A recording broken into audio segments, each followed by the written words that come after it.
വിഭജന ഭീതി ദിനാചരണത്തിന് സർവകലാശാലകളിൽ പരിപാടി നടത്തരുതെന്ന് വീണ്ടും ഉത്തരവിറക്കി പിണറായി സർക്കാർ. പരിപാടി മതസ്പർദ്ധ വളർത്തുമെന്നാണ് സർക്കാർ വാദം. ഇത് സംബന്ധിച്ച് കോളേജ് പ്രിൻസിപ്പൽമാർക്ക് ഉന്നത വിദ്യാഭ്യാസ മന്ത്രിയുടെ ഉത്തരവും കൈമാറി. പരിപാടിക്കെതിരെ നിലപാടുമായി SFIയും പരിപാടി സംഘടിപ്പിക്കണമെന്ന നിലപാടിൽ ABVPയും രംഗത്തുണ്ട്.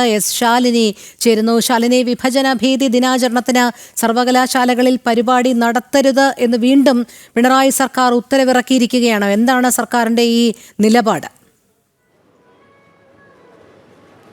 രോഹിണി സൂചിപ്പിച്ചതുപോലെ തന്നെയാണ് ഇനിയിപ്പോൾ സ്വാതന്ത്ര്യത്തിന്റെ വാർഷികം ആഘോഷിക്കാൻ മണിക്കൂറുകൾ മാത്രം ബാക്കി നിൽക്കുകയാണ് വിഭജന ഭീതി ദിനാചരണം സംസ്ഥാന വ്യാപകമായി ആചരിക്കാൻ ഒരുങ്ങുന്നത്. അത് എല്ലാ കോളേജുകൾക്കും അതിന്റെ സർക്കുലർ അടക്കം നൽകിയൊരു സാഹചര്യത്തിൽ വീണ്ടും ഒരു വിവാദ ഉത്തരവുമായി രംഗത്തെത്തിയിരിക്കുകയാണ് ഇടത് സർക്കാർ. മന്ത്രി R ബിന്ദുവിന്റെ നേതൃത്വത്തിലാണ് കോളേജ് പ്രിൻസിപ്പൽമാർക്ക് ഇപ്പോൾ ഈ പരിപാടി സംഘടിപ്പിക്കരുത്, അത് മതസ്പർദ്ധ വളർത്തുന്നതാണ് എന്ന രീതിയിൽ നിലപാട് സ്വീകരിച്ചുകൊണ്ടൊരു സർക്കുലർ രംഗത്തെത്തിയിട്ടുള്ളത്. എന്തായാലും അതിൽ പല കോളേജുകളും അതിൽ നിന്ന് വിട്ടുനിൽക്കുന്നുണ്ട് എന്നുള്ളതാണ് നമ്മൾ മനസ്സിലാക്കുന്നത്. പ്രത്യേകിച്ച് കേരള സർവകലാശാലയ്ക്ക് കീഴിലുള്ള വിവിധ കോളേജുകൾ, കണ്ണൂർ കാലിക്കറ്റ് സർവകലാശാലയ്ക്ക് കീഴിലുള്ള വിവിധ കോളേജുകളിലും പരിപാടി സംഘടിപ്പിക്കുമെന്നുള്ളതാണ് പ്രിൻസിപ്പൽമാർ സ്വീകരിച്ചിരിക്കുന്ന നിലപാട്.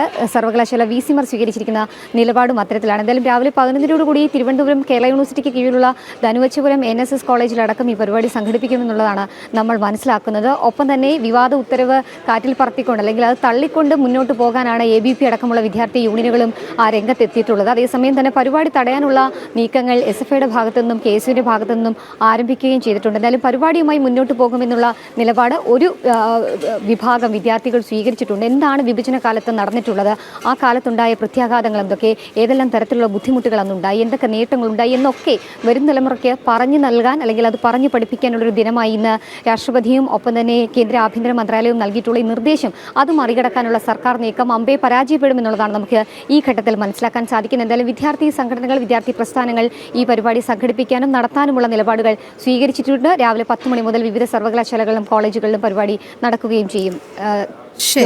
ശാലിനിയാണ് വിവരങ്ങൾ നൽകിയത്.